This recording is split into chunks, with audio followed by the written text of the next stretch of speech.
మరణాత ప్రభునందు ప్రియమైనటువంటి బైబిల్ మిషన్ స్వరము లైవ్ ప్రేక్షకులందరికీ కూడా మన ప్రభువును రక్షకుడైనటువంటి యేసుక్రీస్తు ప్రభువారి యొక్క నామమున కృపయు సమాధానం మీ అందరికీ కలుగునుగాక. ఆమేన్. దేవుని సన్నిధానములో నాకు ఇవ్వబడినటువంటి అంశము ప్రకటన గ్రంథం 2వ అధ్యాయము 5, 6, 7 వచనాల్లో ఉన్నటువంటి సంగతులను మనం ఈరోజు ధ్యానించబోతున్నాం. ఈ ప్రకటన గ్రంథం 2వ అధ్యాయములో 4 సంఘాలు ఉన్నాయి. 3వ అధ్యాయములో 3 సంఘాలు ఉన్నాయి. యేసుక్రీస్తు ప్రభువారు తన దాసుడైనటువంటి యోహాను గారిని లంక అనే వంకతో పద్మాసు దీపానికి తీసుకువెళ్లి 7 సంఘముల యొక్క స్థితిగతులను ప్రభువారు యోహాను గారి ద్వారా వ్రాయించిన వారై ఉన్నారు.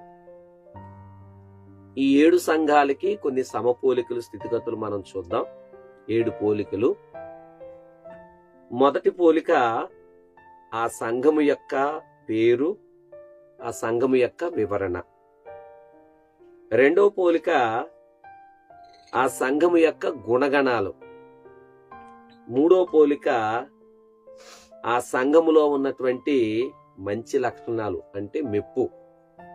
నాలుగో పోలిక ఆ సంఘములో ఉన్నటువంటి తప్పులు లేక బలహీనతలు. ఐదో పోలిక దేవుడు ఆ సంఘానికి ఇచ్చినటువంటి గద్దింపు లేదా హెచ్చరిక. ఆరో పోలిక దేవుడు ఈ 7 సంఘాలకి ఇచ్చినట్టుగానే ప్రతి సంఘానికి వాగ్దానం ఇచ్చిన వారై ఉన్నారు. 7వ పోలిక ప్రతి సంఘానికి ప్రభువారు పిలుపునిచ్చిన వారై ఉన్నారు. ఇది 7 సంఘాల యొక్క పోలిక, 7 పోలికలు. ఇక్కడ మనం గమనించినప్పుడైతే మొదటి 3 సంఘాల్లో కూడా మొదట పిలుపు ఉంది, తరువాత వాగ్దానం ఉంది. కానీ చివరి 4 కూడా 4 సంఘాలకి కూడా మొదట వాగ్దానం ఇచ్చిన తర్వాత చివరిలో పిలుపు ఉంది. అంటే మొదటి 4 సంఘాలకి మొదట పిలుపు, తర్వాత వాగ్దానం. చివరి 3 సంఘాలకి మొదట వాగ్దానము, తర్వాత పిలుపు ఇక్కడ మనకు కనబడుతూ ఉంది. ఎఫెసు సంఘము అనేటువంటిది చిన్నాసియాలోని ఒక పురాతనమైనటువంటి పట్టణం. మంచి రేవు ఉండుట వల్ల మంచి వ్యాపార కేంద్రంగా అభివృద్ధి పొందినటువంటి పట్టణం ఎఫెసు పట్టణం అన్నమాట. ఇక్కడ మనం గమనించినట్లయితే 7 సంఘాల్లో ప్రథమముగా ఎఫెసు సంఘములో పేర్కొన్నటువంటి మరి విషయాలు ఏమిటి అని అంటే, ఆసియాలో ఎఫెసు పట్టణము దాని అన్ని పట్టణాల కంటే అది గొప్ప పట్టణంగా, అలాగే రోమీలకు ఎఫెసు ఆసియా దేశమునకు ఎఫెసు పట్టణం ఏమిటంటే వెలుగు పట్టణము అన్నారు. వెలుగు పట్టణం అంటే చిన్నాసియాలో ఎఫెసు పట్టణం వెలుగు పట్టణం. చిన్నాసియాలో ఎఫెసు పట్టణం వెలుగు పట్టణం. దీనికి దైవజనులు దేవదాసయ్య గారు చెప్పినటువంటి మాట ఏమిటి అని అంటే,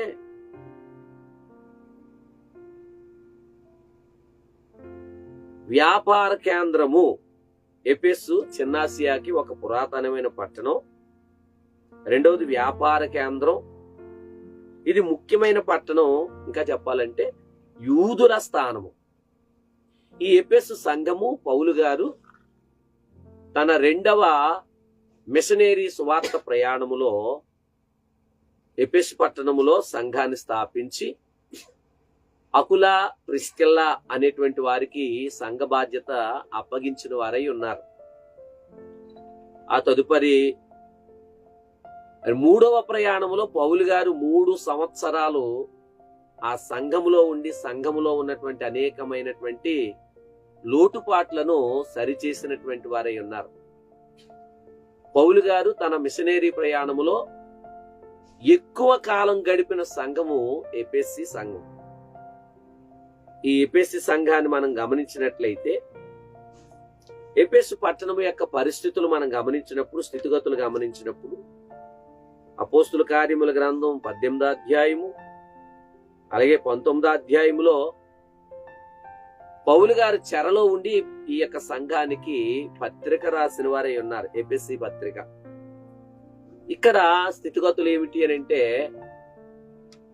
ఎఫెసు పట్టణములో అర్తిమాదేవి అనేటువంటి ఒక భయంకరమైనటువంటి దేవాలయం, అన్య దేవాలయం అన్నమాట.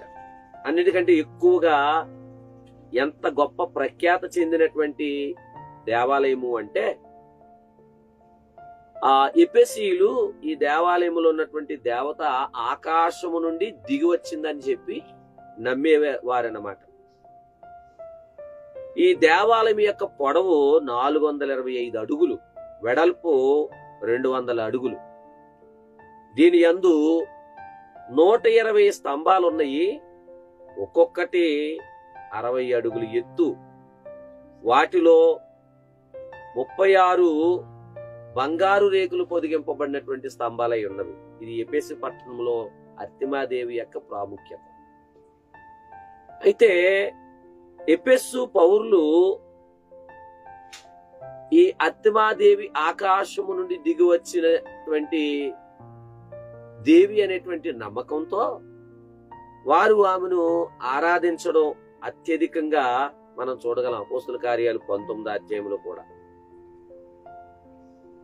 ఈ సమయంలో మనం గమనించినప్పుడు ఎఫెసు పట్టణములో జనాభా కలుపుగోలుతనము, రెండవది ఆ పట్టణములో 6 రకములైన తెగలవారు నివసించటం వలన 3-4 తరముల వారు గ్రీకులు, యూదులు ఈ యొక్క మతమునందు మరి ఎక్కువగా ఆరాధికులుగా ఉండడం వల్ల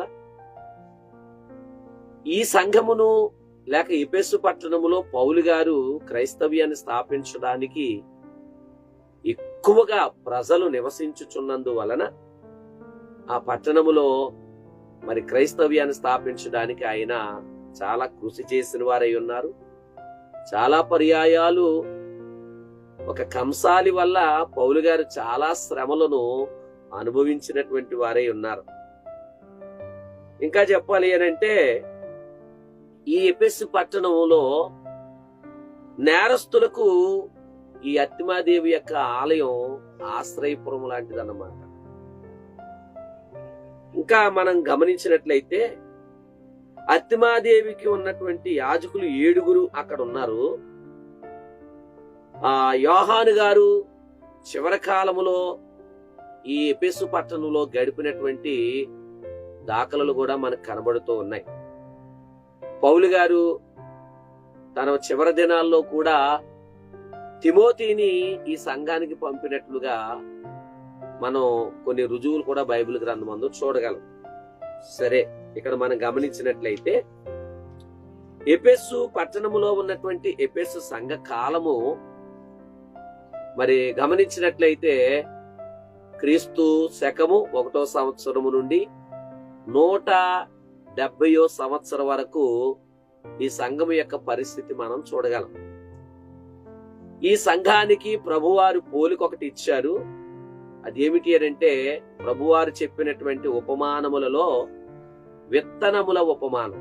విత్తువాడు బయలు వెళ్లి విత్తుచుండెను, కొన్ని విత్తనాలు త్రోవ పక్కబడెను, కొన్ని విత్తనములు రాతి నేలను పడెను, కొన్ని విత్తనములు ముండ్ల పొదలో పడెను, కొన్ని విత్తనములు దున్నబడిన మంచి నేలలో పడినటువంటి విషయాన్ని మనం గమనించగలం.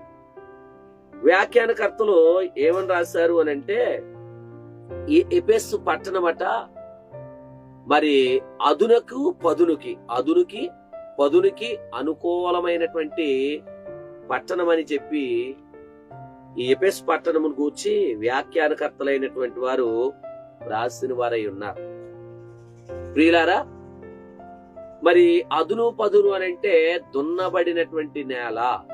ఆ దున్నబడినటువంటి నేలలోకి వేయబడినటువంటి విత్తనాలు మరి 30దంతలుగాను 60దంతలుగాను 100అంతలుగాను ఫలించినవని మనము ఈ సంఘమును గూర్చి చూడగలం. సరే, ఈ సంఘములో మరి నాకు ఇవ్వబడినటువంటి వచనాల ప్రకారంగా చూస్తే 5, 6, 7 వచనాలు. 5వ వచనాన్ని ఒకసారి మనం చదివినట్లయితే, నీవు ఏ స్థితిలో నుండి పడితివో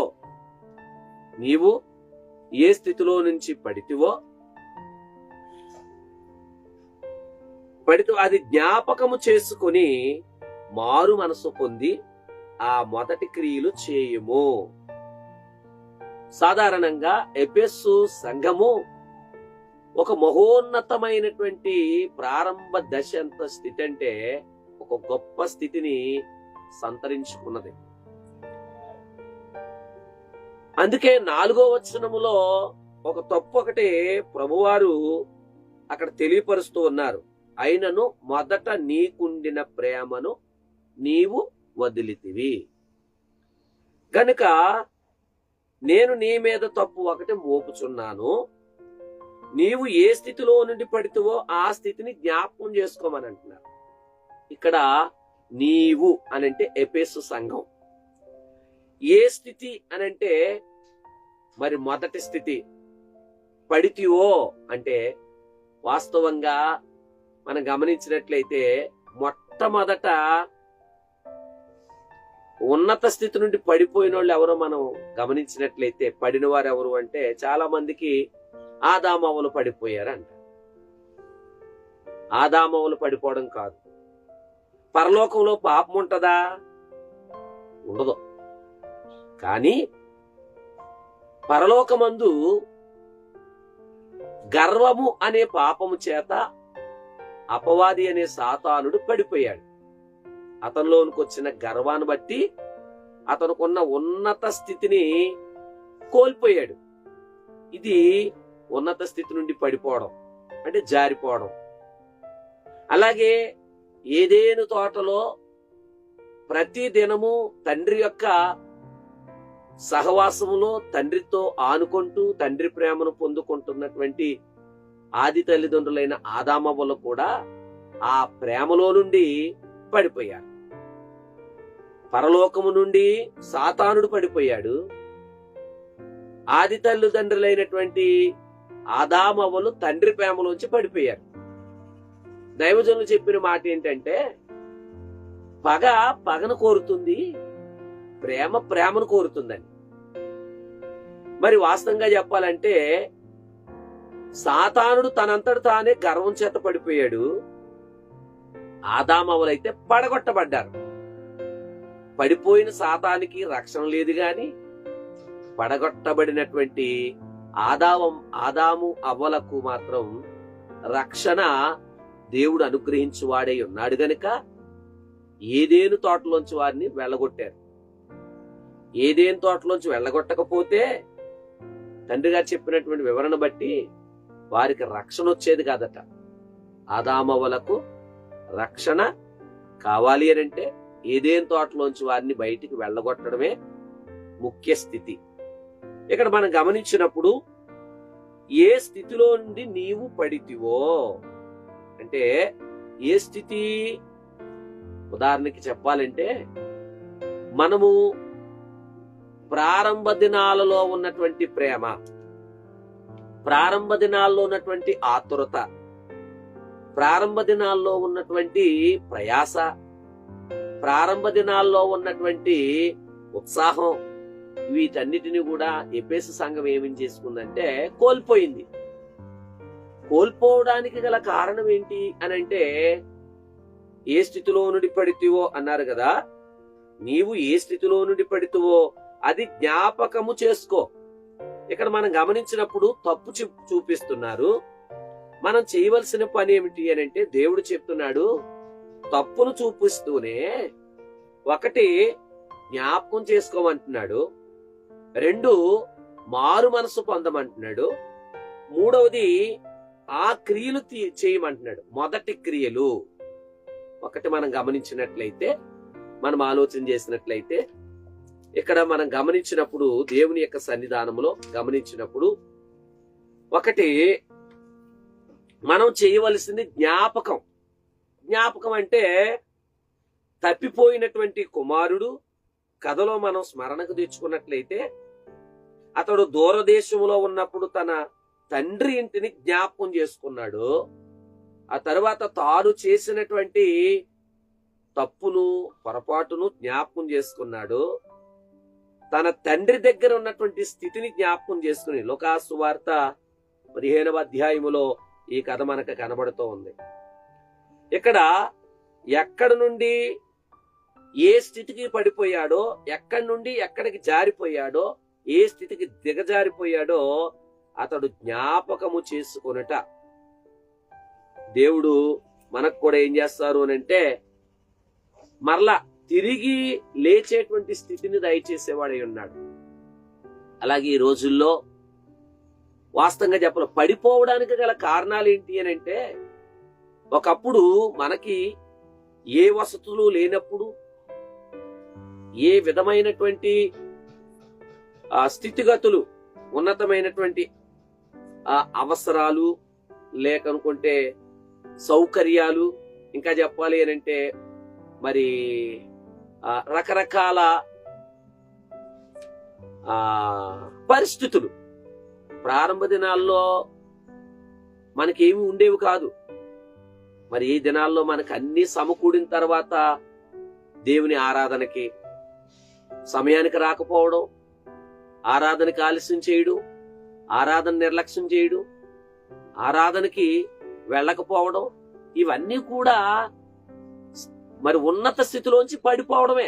ఏ స్థితిలో నుంచి పడితివో అంటే, ప్రారంభ దినాల్లో ఆరాధనకి టయానికి ముందుగానే వెళ్ళడం, వాక్యం చదవడం, మోకరించడం, ప్రార్థన చేయడం, సన్నిధికి వెళ్ళడం, అనేకులకు సువార్త చెప్పడం, సాక్షిగా నిలబడడం, స్తుతికూటాలు పెట్టడం, పాటలు పాడడం, అనేకులకు మాదిరికరంగా జీవించినటువంటి మనం రాను రాను మరి దేవునికి సాక్షిగా ఉండలేకపోవడం, సమయానికి ఆరాధనకు రాకపోవడం, ఎఫెసు సంఘములో ఉన్నటువంటి స్థితిగతులు అన్నమాట.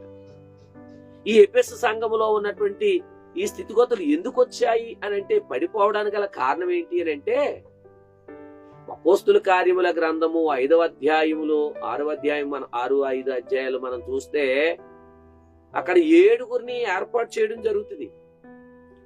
మరి ఆహారం పంచిపెట్టడానికి 7గురిని ఏర్పాటు చేసినటువంటి ఆ 7గురిలో ఎవరు ఒకరంటే నికోలా. ఈ నికోలా అనేటువంటి వ్యక్తి మరి మొదట ప్రారంభంలో బాగానే ఉన్నా, ఆ ఎఫెసు పట్టణంలో ఉన్నటువంటి పరిస్థితులను బట్టి అతడు దుర్బోధకు అలవాటు పడి, ఆత్మ సంబంధమైనటువంటి సంగతులను విడిచి శరీర సంబంధమైనటువంటి ఆ సంగతులకు అలవాటు పడిన వాడై సంఘములోకి దుర్బోధలు బోధించడం ప్రారంభించాడు. ఆ నికోలా అనేటువంటి అనబడినటువంటి ఈ నికోలాయితులు క్రియలు నీవు మరి అక్కడ ఏం రాయబడి ఉన్నది అని అంటే, మనం చదువుదాం, ఒక్కసారి వాక్యాన్ని చదువుదాం. ఏ స్థితిలో నుండి పడితువో అది జ్ఞాపకం చేసుకుని మారు మనసు పొంది మొదట క్రియలు చేయుము. అట్లు నీవు చేసిన మారు మనసు పొందితేనే సరి, లేని ఎడల నేను నీ యొద్దకు వచ్చి నీ దీపస్తంభమును దాని చోట నుండి తీసివేతును.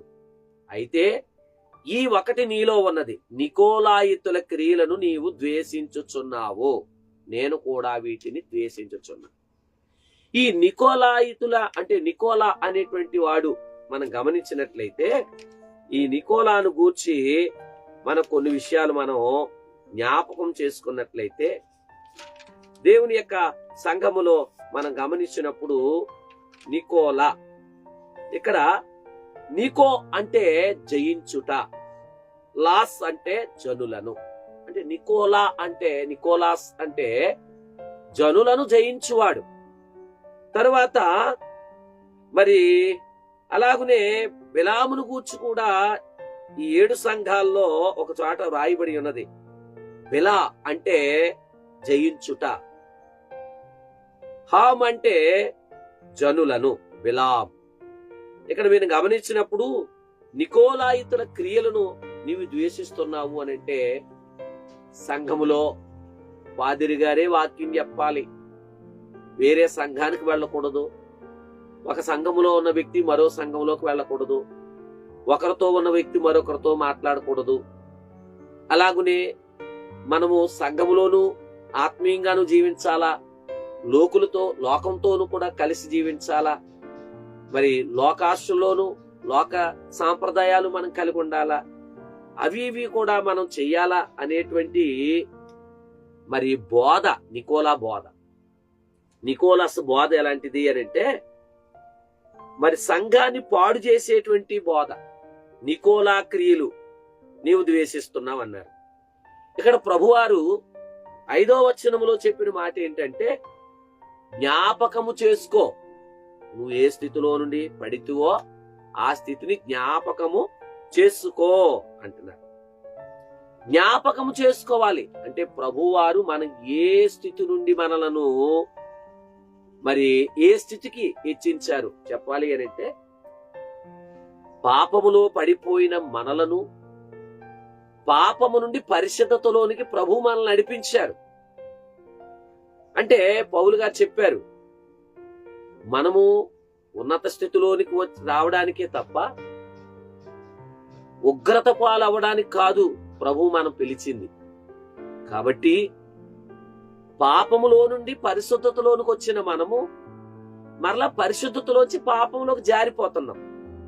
ఆ జారిపోయేదాన్నే నీవు ఏ స్థితిలో నుండి పడితువో ఆ స్థితిని జ్ఞాపకము చేసుకో. 3 విషయాలు. 1, జ్ఞాపకము చేసుకొనుట. 2, మారు మనస్సు పొందుట. మారు మనస్సు అనేటువంటి మాటకు మనం చూసినట్లయితే, మనలో తప్పు ఒకటి ఉన్నదని, మనము ఒక మంచి స్థితి నుండి పడిపోతామని, లేక మంచి ప్రేమలో నుంచి పడిపోయాం, ప్రార్థనలోంచి పడిపోయాం, సన్నిధిలోంచి పడిపోయాం, దేవునికి చనువు సహవాసంలోంచి, ఆదామవ్వలో దేవుని సహవాసానికి దూరం అయిపోయారు. అలాగే మనము కూడా దేవుని ప్రేమకు దూరం అయిపోతున్నాం. వీటిని ఏం చేయాలి? జ్ఞాపకం చేసుకోమంటున్నాడు. గమనించినట్లయితే ఇక లాభమేమీ లేదు కాబట్టి, చాలా మంది పడిపోయాం కాబట్టి, పడిపోయాను, నా పని అయిపోయింది, ఇక లాభం లేదు, ఇంక ఇంతే నా పరిస్థితి అనుకుంటాం. దైవజనులు, పడినను పడిపోతివి అనవద్దు, లెమ్ము వడిగా. దావీదు కీర్తనలో కూడా దావీదు పాపమును ఒప్పుకోవడానికి, తన పాప స్థితిని ఒప్పుకోవడానికి అతడు 32వ కీర్తనలో త్వరపడినట్లు మనం చూడగలం. కాబట్టి మనము మరి చాలా విషయాల్లో ఇతరుల తప్పులు మనం తప్పులో పడిపోయి ఇతరుల తప్పులు పట్టుకుంటూ తృప్తి పొందుతూ ఉంటామే తప్ప, ఆ తప్పు నుండి తప్పించుకోవడానికి నేను పాపము చేసి తిని అని ఒప్పుకునేటువంటి మనసు కలిగి ఉండమని దేవుడు చెప్తున్నాడు. కనుకనే నీ మనసును ఏం చేసుకోవాలి? మార్చుకోవాలి. మనసును ఏం చేసుకోవాలి? మార్చుకోవాలి. ఆ మనసును మార్చుకొనుటలో చాలా కష్టమైన పని తప్పును ఒప్పుకొనుట. అంటే పడిపోయిన స్థితి నుండి మళ్ళీ పైకి ఎగబాకాలంటే ఎంత కష్టమో, అలాగే పాపము చేసినటువంటి మనం, తప్పిపోయిన మనము, పడిపోయిన మనము తిరిగి లేవడం చాలా కష్టం. అందుకే పౌలు గారు అన్నారు, ఒకసారి వెలిగించబడి పరలోక సంబంధమైన వరములను రుచి చూచి మరలా పడిపోయిన తర్వాత వెలిగింపబడుట ఆత్మ చాలా కష్టము అని తెలియపరిచారు. 3వదిగా మొదటి క్రియలను మరి చేయము అంటున్నాడు. 1 జ్ఞాపకం చేసుకుంటే రిమెంబర్, రెండవది రిపీటన్, 3వది రిపీట్. అంటే జ్ఞాపకం చేసుకోవడం రిమెంబర్, అలాగనే మారు మనసు పొందడం రిపెంట్, 3వదిగా మరి క్రియలు చేయుట అంటే రిపీట్. అంటే మనం తిరిగి ఏం చేయాలి? లేవాలి, తిరిగి లేవాలి.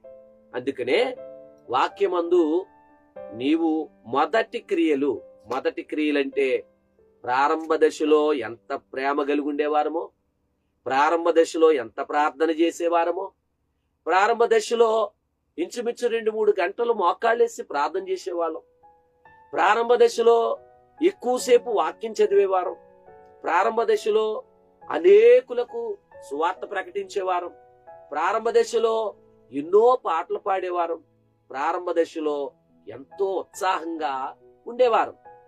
కానీ ఇప్పుడు పాట పాడడానికి మరి వెనకాడిపోతున్నాం, మోకరించడానికి వెనకాడిపోతున్నాం, దేవుని మందిరానికి రావడానికి తగ్గిపోతున్నాం. ఇవన్నీ కూడా పడిపోవడమే. ఆదామవ్వలో దేవుని సహవాసంలోంచి పడిపోయినట్టు. సాతానుడు పనేమిటి అనంటే దేవుణ్ణి ఆరాధించడానికి అందరినీ సిద్ధపరచడం. దేవుణ్ణి ఆరాధించడానికి మరి సిద్ధపరచవలసినటువంటి అపవాది ఆరాధన కోరుకోవడం గర్వం. అలాగే దేవుని సహవాసములో ఉన్నటువంటి ఆదామవ్వలు దేవుణ్ణి అపార్థం చేసుకుని అనుమానించడం, మరి అనుమానం అనే పాపం. పరలోకంలో ఉన్న పాపం ఏంటి అని అంటే గర్వము. ఏదేను తోటలోకి వచ్చిన పాపం ఏంటంటే అనుమానము. అంటే దేవుడు చెప్పిన మాట పైన అపవాది మాటలు ఆలకించి అనుమానించడం, దేవుణ్ణి అనుమానించడం, అది ఒక పాపం. కాబట్టి మనము ఎందులో పడిపోయినా, ఏ విషయంలో చాలా సార్లు సేవకుల్ని అపార్థం చేసుకుంటుంటాం, సంఘాన్ని అపార్థం చేసుకుంటుంటాం, వాక్యాన్ని అపార్థం చేసుకుంటుంటాం. మరి ఇక్కడ మీరు గమనించినట్లయితే నికోలాయితుల బోధలు అనంటే నికోలా కూడా నేను నేను నేను అనేటువంటి పరిస్థితి. ఎఫెసు సంఘము కూడా ప్రభువు ముందు పెట్టేటువంటి సంఘము ప్రభువును పక్కన పెట్టి మేము నేను అనేటువంటి పరిస్థితికి రావడాన్ని బట్టి ప్రభు ప్రేమలో నుండి తొలగిపోయింది. ఆరాధనలోంచి అపవాది తొలగిపోయాడు. ఏదేను తోటలో ప్రభు సహవాసంలోంచి ఆదామవ్వలు తొలగిపోయారు. అలాగే మనం కూడా ప్రస్తుతం ఉన్నటువంటి పరిస్థితుల్లో దేవుని ప్రేమ నుండి మనం దూరం అయిపోతున్నాం. కాబట్టే మొదటి క్రియలు చేయమంటున్నాడు. మొదటి క్రియలు అంటే పశ్చాత్తాపడి, దుఃఖపడి, నిరాశ పడకుండా, అలాగునే మరి మనం త్వరపడవలసిన వారమై ఉన్నాం. ఇంకో విషయం చెప్పాలి అంటే దేవుడట 2 మరి పనులు చేయడానికి త్వరపడమని చెప్తున్నాడు. ఒకటే దేవునిపై, అంటే దేవుని కృపపై ఆధారపడుట. రెండవది మారు మనసుకు తగిన ఫలాలు ఫలించుట. ఈ 2 కూడా దేవుడు మొదటి క్రియలుగా ఇక్కడ ఆయన తెలియపరుస్తూ ఉన్నాడు.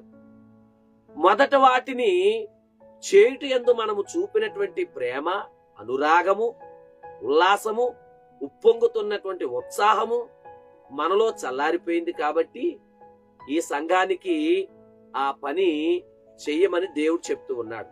ఇంకా చూసినట్లయితే మొదటి ఉత్సాహం లేదు అని తప్పు ఆస్పదం. ప్రేమించకుండా జీవించడమే. ప్రేమను కోరుతుంది, పగను కోరుతుంది. కాబట్టి మనం గమనించినట్లయితే నికోలాయితుల క్రియలు నీవు ద్వేషిస్తున్నావు అంటే నేను కూడా వీటిని ద్వేషిస్తున్నాను అంటున్నాడు. ఇంకొక మాట ఇక్కడ మనం గమనించినప్పుడు ప్రభువారు ఈ వచనములో మనం చదివినట్లయితే మరి 6వ వచనాన్ని మనం 5వ వచనాన్ని జ్ఞాపకం చేసుకున్నప్పుడు అట్లు నీవు చేసి మారు మనసు పొందితే సరి, లేని ఎడల నీ దీపస్తంభమును తీసి దాని వేరు చోట పెడతాను. మారు మనసు పొందితేనే సరి, అంటే సరి చేసుకోవాలి. సరి అనేటువంటి మాట ఏంటంటే సరి చేసుకోవాలి, సరి చేసుకునుట. మన ప్రవర్తన, మన విధానం, మన విశ్వాసం, మన ప్రార్థన మనం సరి చేసుకోవలసినటువంటి వారమై ఉన్నాం. గమనించండి, దీపస్తంభము అనగా మనమే. దీపస్తంభం అంటే మనమే. దీపము అనగా సామెతల గ్రంథములో మరి నరుని ఆత్మ యెహోవా పెట్టిన దీపము. నరుని ఆత్మ యెహోవా పెట్టిన దీపం. ఆ దీపాన్ని మనం ఏం చేసుకోవాలి? వెలిగించుకోవాలి. ఆర్పుకోకుండా ఆ దీపాన్ని జాగ్రత్తగా వెలిగించుకోవాలి. తండ్రి ఆయన చెప్తున్న మాట ఏమిటి అంటే, నువ్వు మారు మనసు పొందితేనే సరి అంటే నువ్వు సరి చేసుకుంటేనే మంచిది. సరి అంటే మంచిది అని అర్థం. కాబట్టి మారు మనసు పొందాలి. మారు మనసు పొందడం అంటే మనము తిరిగి లేచుట. తప్పిపోయిన కుమారుడు తన తండ్రి దగ్గరికి వెళ్ళాలనేటువంటి మనసు అతనికి ఎలా కలిగినదో, తండ్రి యొద్దకు వెళ్ళాలనేటువంటి మనసు ఎప్పుడైతే అతనిలోకి వచ్చిందో అతడు తిరిగి లేవడం, మారు మనసు పొందడం, మరి పడిపోయిన స్థితి నుండి మరలా పైకి లేవడం అనేది మనం ఇక్కడ చూడగలం. తరువాత మనం గమనించినట్లయితే ఇక్కడ మందలింపు ఏంటి అని అంటే, నీవు పడిన స్థితిని జ్ఞాపకం చేసుకో. ఏం చేస్తున్నాడు? మందలిస్తున్నాడు. ఒకటి మనం గమనించినట్లయితే, నీవు పడిన స్థితిని జ్ఞాపకం చేసుకునుము, మరి మారు మనస్సు నొందుము, మొదటి క్రియలు చేయుము. జ్ఞాపకం చేసుకునుము, మారు మనసు పొందుము, మొదటి క్రియలు చేయమని చెప్పి మరి ఇక్కడ తెలియపరుస్తున్నాడు. శిక్ష ఏమిటి? ఇక్కడ మేము సిన్నాసియాలో ఉన్నటువంటి ఎఫెసు సంఘానికి దీపస్తంభమును తీసివేస్తాను అంటున్నాడు. ప్రభువు చెప్పినటువంటి మరి ఈ మాట అంటే యోహాను గారి ద్వారా ప్రభువు పలికించిన 30 సంవత్సరాలకి మరి టర్కీ దేశస్థులు ఈ ఎఫెసు పట్టణాన్ని ఆక్రమించుకుని దాన్ని చాలా భయంకరంగా నాశనం చేయడాన్ని బట్టి మరి ఎఫెసు సంఘము శిథిలావస్థలోకి వచ్చింది. వాస్తవానికి శారీరకంగా, చారిత్రపరంగా, ఈ లోకపరంగా ఎఫెసు సంఘం ఈ లోకంలో నశించిపోయినా పరలోకంలో ఇంకా ఈ సంఘం జీవిస్తూనే ఉంది. పరలోకంలో ఈ సంఘం ఇంకా జీవిస్తుంది కాబట్టే ఎఫెసు సంఘాన్ని గూర్చి ప్రభువారు తెలియపరుస్తూ ఉన్నారు. అలాగే ఈ టర్కీ దేశములో యోహాను గారు అంటే ప్రభువు శిష్యుడైనటువంటి యోహాను గారు ప్రభువుని మరియమ్మకు అప్పగించిన ఆ వివరాలు రాసినటువంటి ప్రతి కూడా ఈ టర్కీలోనే దొరికినట్లుగా మరి బ్రిట్స్ అనేటువంటి పేపర్ లో దొరికినట్లుగా మనం చూడగలం. ఇక్కడ మనం గమనించినట్లయితే తప్పు చూపించారు, అలాగే మందలిచ్చారు, శిక్షను కూడా ఇచ్చారు.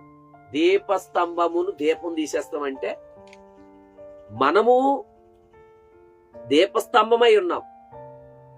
దీపస్తంభం ఎందుకంటే దీపం పెట్టడానికి. దీపస్తంభం మీద దీపం లేకపోతే స్తంభం వేస్ట్.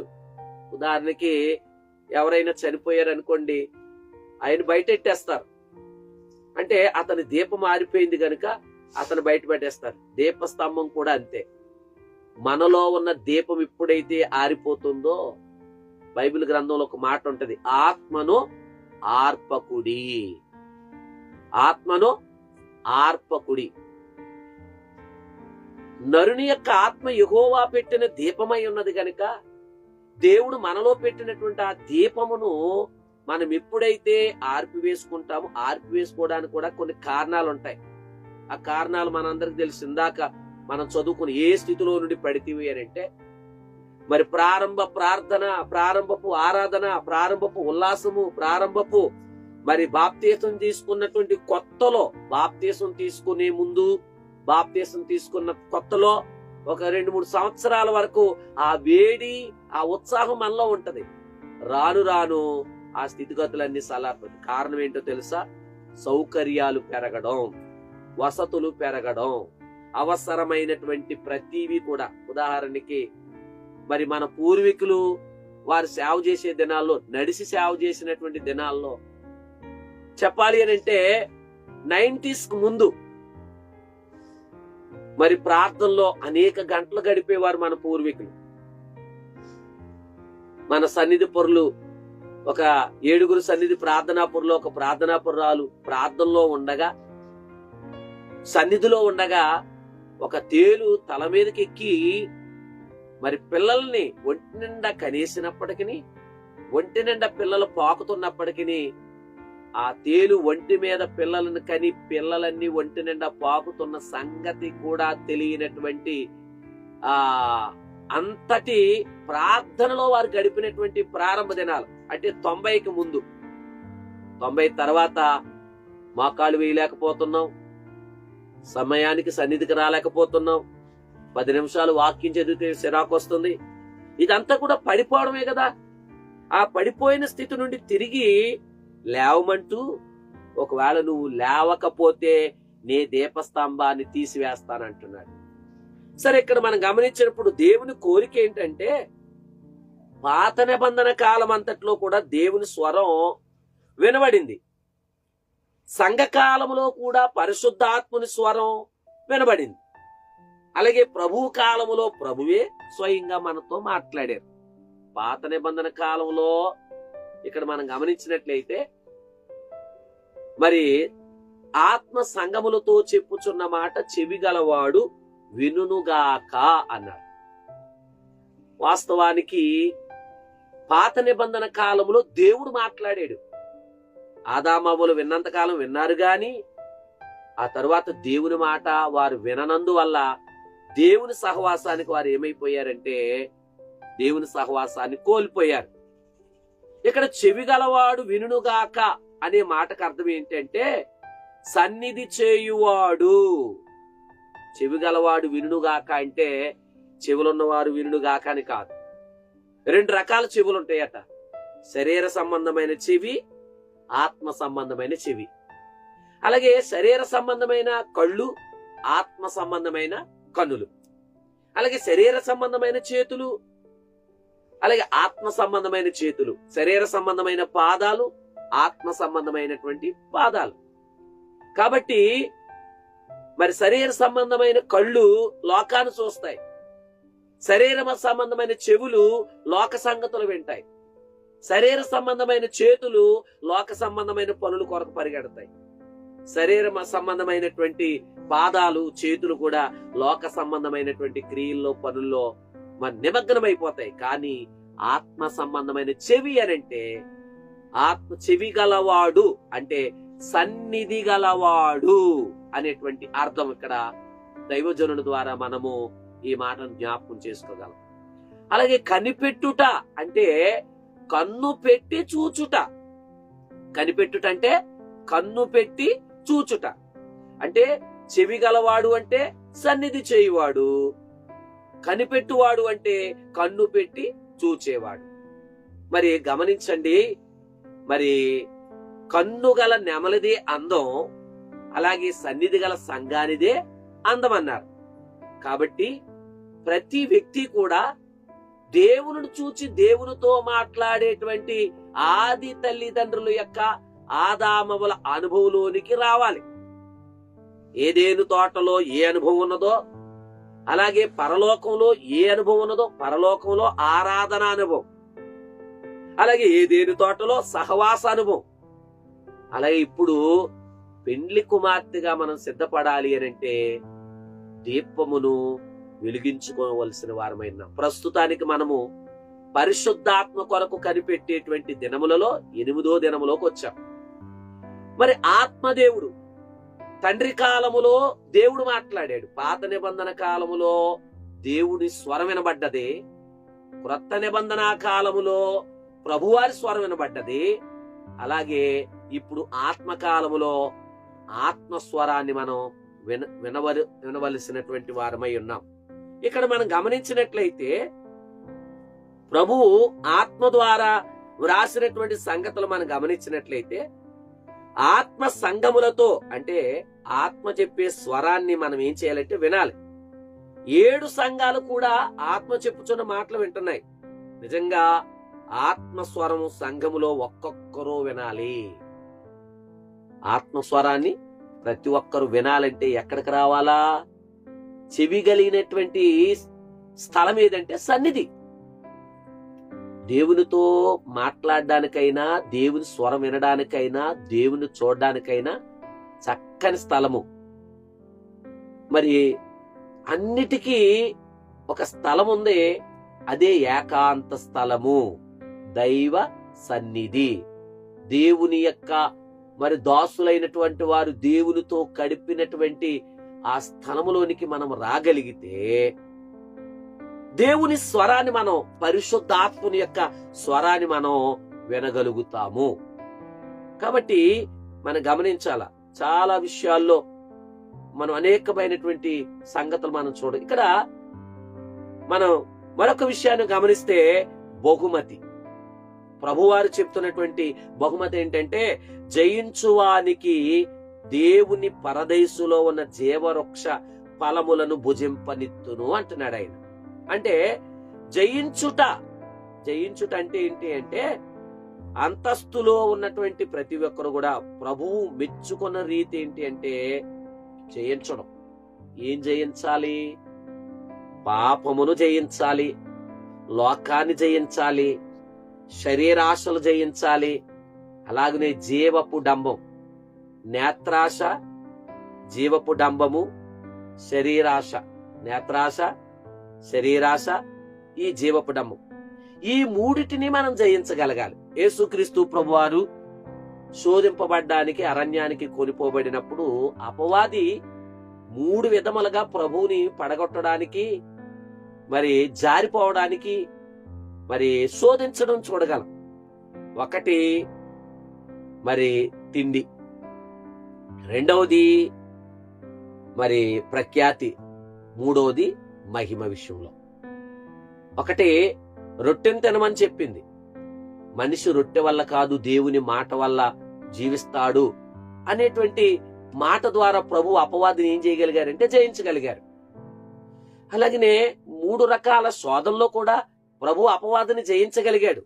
అలాగే దేవుడు కూడానట, మనము జయిస్తే, పరిశుద్ధాత్ముడు చెప్తున్న మాట ఏంటంటే, నీవు జయించగలిగినట్లయితే జయించువానికి ఏం కలుగుతుందట? ఇక్కడ 2 విషయాలు. ఒకటి పరదేశు, రెండవది జీవవృక్ష ఫలము. అంటే వాస్తవానికి జీవవృక్షం ఎక్కడుండేది? ఏదేను తోటలో ఉండేది. ఏదేను తోటలో ఉన్నటువంటి జీవవృక్షము పాప ప్రవేశాన్ని బట్టి పరదేశులోకి వెళ్ళిపోయినట్టుగా ఇక్కడ మనం చూడగలం. పరదేశులో ఉన్న జీవవృక్ష ఫలములను భుజింపనిత్తును అంటున్నాడు ఆయన. ఇక్కడ బహుమానం ఏంటి అంటే, ఈ లోక జీవితం ముగించుకొని తరువాత పరదేశు చేరినప్పుడు మనం సంపూర్ణమవుతాం. ఈ లోకాన్ని జయించాలి. ఈ లోకములో ఉన్నటువంటి స్థితిగతులన్నీ జయించగలిగినప్పుడు మనం ఏమవుతామంటే పరదేశుకు చేరతాం. ఆ పరదేశులో ఏముంది? జీవవృక్ష ఫలము. ఆ జీవవృక్ష ఫలము అంటే క్రీస్తునందు మార్పు నుండి కొత్తగా సంఘములో చేరినటువంటి వారు, ఈ ఎఫెసు సంఘములో ఉన్నటువంటి వారు చెప్పాలంటే పసిపిల్ల ప్రాయము గల సంఘము ఎఫెసు సంఘం. పసిపిల్ల ప్రాయం కలిగినటువంటి సంఘం ఎఫెసు సంఘం. వీరి స్థితి ఎలా ఉంది? సాధారణంగా ఒక యొక్క మనిషి జీవితం బాల్యంతో ప్రారంభించబడి వృద్ధాప్యంతో ముగించబడుతుంది. బాల్యం, యవ్వనం, కౌమార్యం, వృద్ధాప్యం. కాబట్టి ఈ స్థితులన్నీ మనం చూచినప్పుడు ఎఫెసు సంఘ స్థితి పసిపిల్ల స్థితి. అయ్యగారు రాశారు, ఈ యొక్క సంఘ స్థితి ఎలాంటిదంటే శిశువు యొక్క స్థితి లాంటిది అని రాశారు. ఆత్మీయ స్థితి మరి ఎలా ఉంది? యవ్వన స్థితి, ఆత్మీయ స్థితి ఎలా ఉంది అని అంటే మనం గమనించవచ్చు. ఆత్మీయ స్థితిలో, వృద్ధాప్య స్థితిలో మనము ఎలాగున్నాం? మరి కడవరి దినాల్లో మరి 3 స్థితుల కొరకు, 3 కొరకు యోవేలు గ్రంథం 2వ అధ్యాయం 28వ వచనములో కడవరి దినాల్లో పరిశుద్ధాత్మ చేత కుమ్మరింపబడి మరి పిల్లలు కలలుగంటారు, యవనస్తులు కోసం, వృద్ధుల కోసం, మరెన్నో విషయాలు అక్కడ మనం చూడగలం. తరువాత యెరూషలేమునకు మనందరం కూడా నూతన యెరూషలేమునకు వెళ్ళాలి అంటే, పెండి కుమార్తె మరి నూతన యెరూషలేమునకు వెళ్ళాలి అని అంటే మనం గమనించినప్పుడు దీపస్తంభాన్ని మనము ఆర్పివేసుకోకుండా, అంటే పరిశుద్ధాత్మ చేత మనం వెలిగింపబడిన వారంగా ఉండాలి తప్ప మన దీపాన్ని ఆర్పివేసుకునే వారంగా ఉండకూడదు. మన దీపాన్ని మనం జాగ్రత్తగా కాపాడుకుంటే, మన ప్రేమను మనం కాపాడుకుంటే, ఒక మాట చెప్పాలి, దీపాలు ఆరిపోవడానికి గల కారణం ప్రేమ. ప్రేమ తగ్గుట అంటే ప్రేమ అనే నూనె తగ్గుట వలన ఆ బుద్ధి లేని వారి యొక్క దీపాలు ఆరిపోవడానికి కారణమైంది.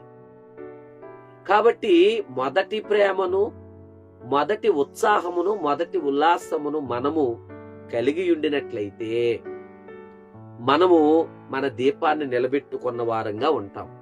అందుచేత వాక్యములో చూస్తే, నీవు ఏ స్థితిలో నుండి పడితివో ఆ మొదటి స్థితిని లేక జ్ఞాపకం చేసుకొని, నీవు ఏ స్థితిలో నుండి పడితివో అది జ్ఞాపకం చేసుకొని మారు మనస్సు పొంది ఆ మొదటి క్రియలను చేయుము. అట్లు నీవు చేసిన మారు మనసు పొందితేనే సరి, లేని ఎడల నేను నీ యొద్దకు వచ్చి నీ దీపస్తంభాన్ని తీసి దాన్ని వేరో చోటను ఉంచుతాను అని అంటే, దేవుడు మనకిచ్చినటువంటి ఉన్నత స్థితిని మనము వేరే వారికి దిగజార్చే పరిస్థితి ఏర్పడుతుంది. ఉదాహరణకి 12 మంది శిష్యుల్లో యోధా పోగొట్టుకున్న స్థితి మరొకరు సంపాదించుకున్నారు. యోధాకి మరి ప్రభువారు 12 మందిలో ఒక అంతస్తునిచ్చారు. అంతస్తును అతడు మార్చుకోకపోయినందువల్ల, మారు మనసు పొందనందువల్ల, అతడు పడిపోయి తిరిగి లేవలేకపోయినందువలన అతని యొక్క ఉద్యోగాన్ని వేరొకడు తీసుకున్నట్టుగా దావీదు గారు కూడా అతని ఉద్యోగం వేరొకడు తీసుకొనును గాక అని చెప్పిన వారే ఉన్నారు. కాబట్టి ప్రభునందు ప్రియులారా, ఇక్కడ ఇంకా చూస్తే, అయితే ఈ ఒకటి నీలో ఉన్నది అన్నారు. అంటే ఈ ఒకటి అంటే మెప్పు. నికోలాయితుల క్రియలను నువ్వేం చేస్తున్నావు అంటే ద్వేషిస్తున్నావు. నికోలాయితుల క్రియలు అంటే స్పష్టంగా మనం వివరంగా మనం చూస్తే, ఈ నికోలా బోధలు దుర్బోధలు. నికోలా బోధలు ఎలాంటివంటే దుర్బోధలు. సంఘంలో సేవకుడే సేవ చెయ్యాలా, సేవకుడే చక్కబెట్టుకోవాలా, సంఘ పెద్దలు చేయకూడదు, ఒక సంఘం నుంచి ఒక సంఘంలోకి వెళ్ళకూడదు, ఒక పాస్టర్ గారు ఇంకో సంఘంలో బోధించకూడదు, ఒక సంఘంలో వాళ్ళు ఇంకో సంఘంలోకి వెళ్ళకూడదు అనేటువంటివి, ఇవన్నీ కూడా నికోలాయితుల బోధలు. రెండోది, మరి సంఘంలో ఉండొచ్చు, దేవునిలో, క్రైస్తవ్యంలో లేక ఆధ్యాత్మికంగాను మనము ఎదగటం మంచిదే. అలాగే లోకంలో కూడా లోకాశంలో లోకాచారాలు. అయ్యగారు ఒక మాట చెప్పారు, భక్తిని వృద్ధి చేసుకోవడానికే ఆచారం తప్ప ఆచారాల కోసం భక్తి చేయకూడదు. మన భక్తిని వృద్ధి చేసుకొనుటకు ఆచారం పెట్టారు. ఆచారాలు ఎక్కువైపోయాయి, భక్తి తక్కువైపోయింది. అందుకే యేసుక్రీస్తు ప్రభువారు పరిశుద్ధ వారములో అంజూరపు చెట్టును చూచి శపించడానికి గల కారణం ఏంటంటే, ఆకులనే ఆచారం ఉన్నది గాని క్రియలనే ఫలములు లేవు. అందుకనే ఇక్కడ ఈ యొక్క ప్రకటన గ్రంథము 2వ అధ్యాయములో ఆయన చెబుతున్న మాట ఏంటి అంటే, నీవు ఏ స్థితిలో నుండి పడితువో అది జ్ఞాపకము చేసుకొని మారు మనసు పొంది మొదటి క్రియ చేయుము. క్రియ అంటే ప్రారంభములో ఉన్నటువంటి ఆ క్రియ మనము చేయవలసిన వారమై ఉన్నాం. ప్రారంభములో ఎట్టి ప్రేమ కలిగి ఉన్నామో, ఎట్టి ఉత్సాహం కలిగి ఉన్నామో, దేవునికి ఇవ్వడంలో గాని, దేవుని యొద్దకు వచ్చుట్లో గాని, దేవుని పనులు చక్కబెట్టులో గాని, దేవుని ప్రేమించుట్లో గాని, దేవుని పిల్లలతో సహవాసంలో ఉండటంలో గాని మనం ఏ ప్రేమ కలిగి ఉన్నాం? ఆదిలో ఉన్నటువంటి స్నేహితులు మనతో ఉన్నారా? ఆదిలో ఉన్నట్టుగా సేవకుడితో మనం సహవాసంలో ఉన్నామా? ఆదిలో ఉన్నట్టుగా మొదటి ప్రేమ, మొదటి క్రియ చేయమంటున్నాడు. అనంటే మొదటి క్రియ అంటే ఏమిటి అనంటే దేవుని పిల్లలారా మనం గమనించండి. మొదటి క్రియ అనగా మొదటి ప్రేమ. మొదటి క్రియ అనగా మొదటి ప్రేమ, మొదటి ఉత్సాహము, మొదటి దాతృత్వం. మొదటి దాతృత్వం అంటే ప్రారంభ దినాల్లో దేవునికి మనం ప్రతి విషయములో కృతజ్ఞత కలిగి ఇచ్చేవారిగా ఉండేవారు. కానీ ఇప్పుడు ఇవ్వడానికి వెనకాడుతున్నాం, సన్నిధికి రావడానికి వెనకాడుతున్నాం, ఆరాధనకు వెనకాడుతున్నాం, అలాగే ప్రార్థన చేయటకు వెనకాడుతున్నాం, వాక్యం చదవడానికి వెనకాడుతున్నాం. లాగునే సువార్తను ప్రకటించడానికి కూడా మనం ఏం చేస్తున్నామంటే వెనకాడిపోతున్నాం. గనుక ఆ క్రియలు చేయుము అంటూ ఉన్నారు. ఏ క్రియలు మనం చేయాలి? మొదట క్రియ. కాబట్టి అందుకే అయితే నీవు ఆ క్రియ చెయ్యకపోతే నీ దీపం మారిపోతుంది. ఆత్మకు దైవజనులు చెప్పారు, మరి దిన ప్రార్థనలు చేయని ఎడలా దేవుని శ్వాసను పొందుటెట్లు, వాక్యాహారము చదవని ఎడలా బలమాత్మకు లభించుట. అంటే ఆత్మకు అవసరమైనది ప్రార్థన, ఆత్మకు అవసరమైనది ప్రేమ, ఆత్మకు అవసరమైన వెళ్ళడానికి అవసరమైంది సహవాసము. చూడండి, పరలోకములో ఆరాధన ఉంది, ఏదేను తోటలో సహవాసం ఉంది. అలాగే మన ఆత్మను వెలిగించుకోవాలి అనంటే ఆరాధనలో ఉండాలి.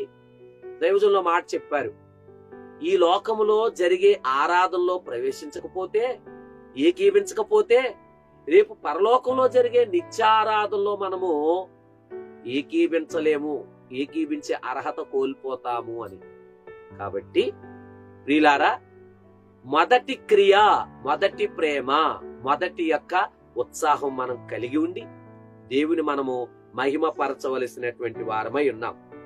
లేదనుకుంటే మన దీపాన్ని తీసివేసి, చూడండి, యోధా ఉద్యోగం, యోధా అంతస్తు వేరొకరు ఎలాగైతే సంపాదించుకున్నారో అలాగే మన దీపాన్ని దేవుడు తీసి వేరే చోట పంపుతాడు. ప్రభువారి ఈ మాట యోహాను గారి ద్వారా చెప్పిన తరువాత 30 సంవత్సరాలకి ఎఫెసు సంఘం పతనమైపోయింది. ఎంత ఉన్నతమైనటువంటి సంఘము అంటే ఎఫెసు పట్టణం ఒక వాడరేవు పట్టణం. ఆ పట్టణం నుండి రోమాకి వెళ్లాలన్న వ్యాపార కేంద్రం, అలాగే అనేక మంది నివసించేటువంటి ఒక గొప్ప పట్టణం. అందుచేతే పౌలు గారు ప్రయాసపడి అక్కడ సంఘాన్ని స్థాపించి ప్రత్యేక 3వ ప్రయాణంలో 3 సంవత్సరాలు ఎక్కువ కాలం పౌలు గారు ఏ సంఘంలోనూ గడపలేదట. ఈ ఎఫెసు సంఘంలో గడిపినంత కాలం పౌలు గారు ఏ సంఘంలోనూ గడపకుండా ఆ సంఘాన్ని బలపరచడానికి, మరి తప్పుడు బోధలు, దుర్బోధలు చేసే వారి యొక్క తప్పుడు బోధలు ఖండించడానికి ఈ పట్టణంలో పౌలు గారు మరి ఎక్కువ టైం గడిపినట్టుగా, పౌలు గారు ఈ సంఘాన్ని స్థాపించినట్లుగా, ప్రారంభములో అకుల ప్రిస్కిల్ల వారికి సంఘాన్ని అప్పగించినట్లుగా, ఆ తరువాత ఈ సంఘ బాధ్యత తిమోతి కొంతకాలం ఏకీభించినట్లుగా, ఆ తరువాత యోహాను గారు కూడా ఈ సంఘములో కొంతకాలము ఉండినట్లుగా మనము బైబిల్ గ్రంథంలో రుజువులు, అలాగునే మరి ఆ చరిత్ర ద్వారా, మరి వ్యాఖ్యాన కర్తల ద్వారా ఈ సంగతులు మనం తెలుసుకోగలం. కాబట్టి ఈరోజు ఎఫెసీ పత్రిక 2వ అధ్యాయం, ఎఫెసీ సంఘమును గూర్చి ప్రకటన గ్రంథం 2వ అధ్యాయము 5, 6, 7 వచనాలు. మరొకసారి ఈ వచనాలు జ్ఞాపకం చేసుకుని ముగించుకుందాం. ఒకటి, నీవే స్థితిలో నుండి పడితువో అది జ్ఞాపకం చేసుకో. ఏ స్థితిలో నుండి పడితువో జ్ఞాపకం చేసుకోవాలి. రెండవది, మారు మనసు పొందు. మూడవది, ఆ క్రియలు చెయ్యి. అంటే ప్రభువారు నువ్వు విడిచిపెట్టిన క్రియలు, మానుకొన్న క్రియలు, అంటే ఆత్మ సంబంధమైనటువంటి సంఘ పరిచర్యలో ప్రారంభ దినాల్లో అయ్యగారండి బైబిల్ ఇవ్వండి నేను పట్టుకుంటాను, అయ్యగారండి కూర్చోండి, అయ్యగారండి అనేటువంటి ఆప్యాయతలు ఇప్పుడు ఉన్నాయా? లేవు. కనుక పడిపోవడమే కదా. ప్రారంభంలో ఉన్న ప్రేమ, ప్రారంభంలో ఉన్న వాక్యం మీద ఉన్న ఆసక్తి, ప్రారంభంలో సంఘం మీద ఉన్న ఆసక్తి, ప్రారంభంలో ఆరాధన మీద ఉన్న ఆసక్తి మనం కోల్పోతుంది. గనుక ఆ ప్రేమను కలిగి ఉండమని చెప్తున్నాడు, మారు మనసు పొందమని చెప్తున్నాడు. మారు మనసు పొందకపోతే మన ఆత్మను తీసివేస్తానని చెప్తున్నాడు. గనుక ఆ దీపస్తంభం మనమే. ఆత్మ దేవుని యొక్క మరి నరుని ఆత్మ యెహోవా పెట్టిన దీపం అన్నాడు గనుక ఆ దీపాన్ని ఆర్పుకోకుండా ఆత్మను ఆర్పుకుడని పౌలు గారు సెలవిచ్చారు గనుక మనందరం కూడా ఆత్మను వెలిగించుకోవలసిన వారమై ఉన్నాం. ఆత్మను వెలగాలి అంటే ప్రేమ అనే దీపాన్ని మనం నూనెను సంపాదించుకుని వెలిగించుకోవలసిన వారమై ఉన్నాం. మరి తప్పును తప్పుగా ఖండించే సంఘం ఈ సంఘం. తప్పును తప్పుగా నికోలాయితుల క్రియలు నువ్వు ద్వేషిస్తున్నావు, నేను ద్వేషిస్తున్నానంటే దేవునికి ఇష్టము లేనివి సంఘం కూడా ఇష్టపడకూడదు. ఆయనకి ఇష్టలుగా ఉండాలి. ఎందుకంటే రేపు పరలోకంలో పిలువబడాలంటే ఆయనకి ఇష్టలుగా లేకపోతే ఆయన దగ్గరికి రాలేం. ఆయనకి ఇష్టలుగా రాకపోతే ఆయన పిలుపు వినలేం. ఆయనకి ఇష్టలుగా లేకపోతే ఆయన పక్కన కూర్చోలేం. కనుక మొదటి స్థితి నువ్వు సంపాదించుకుంటే ఏదేని తోటలో ఆదామవలో పోగొట్టుకున్న స్థితిని ఇప్పుడు మరలా అంటున్నాడు ఆయన. ఇదిగో నేనుండు స్థలంలో మీరును ఉండులాగున అంటున్నాడు.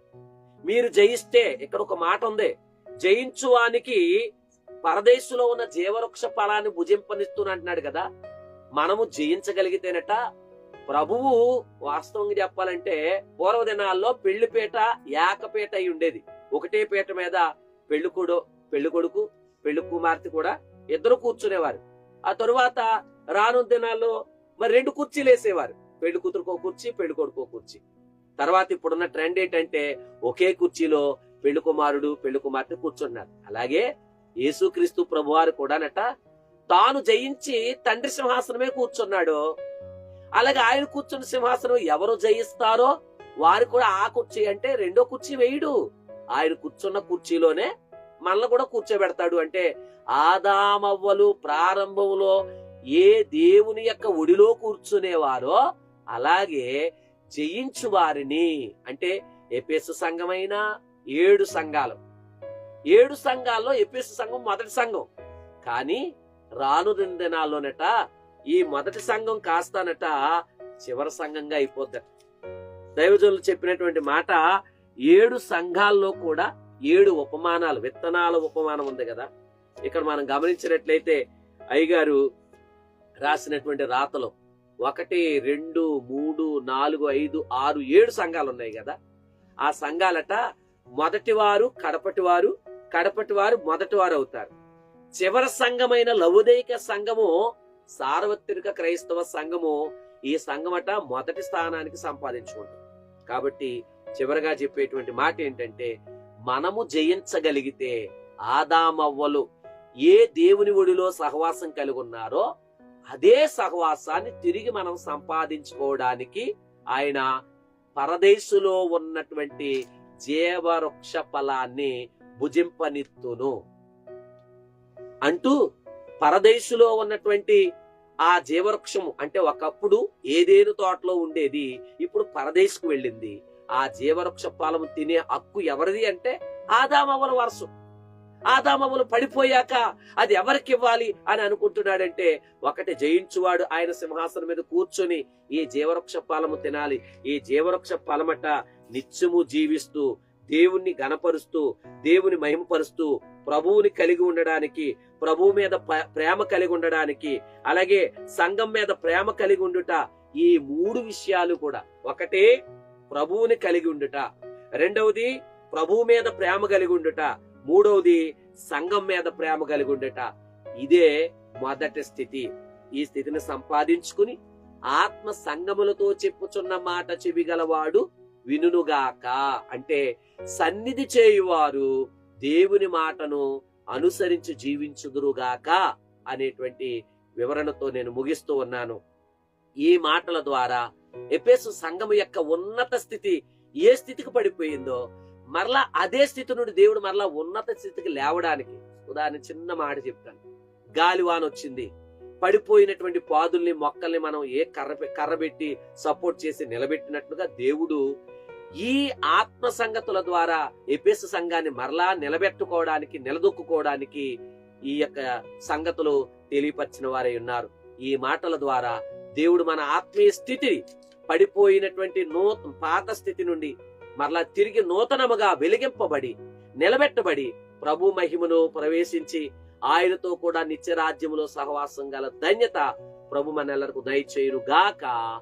ఆమేన్. మరణాత ఈ అవకాశం కల్పించినటువంటి బైబిల్ మిషన్ స్వరం వారికి నా ప్రత్యేకమైనటువంటి మరణాతలు. ఈ లైవ్ టెలికాస్ట్ ను వీక్షించినటువంటి వీక్షకులందరికీ నా మరణాతలు. ప్రభు మీకు తోడయ్యుండును గాక. మరణాత.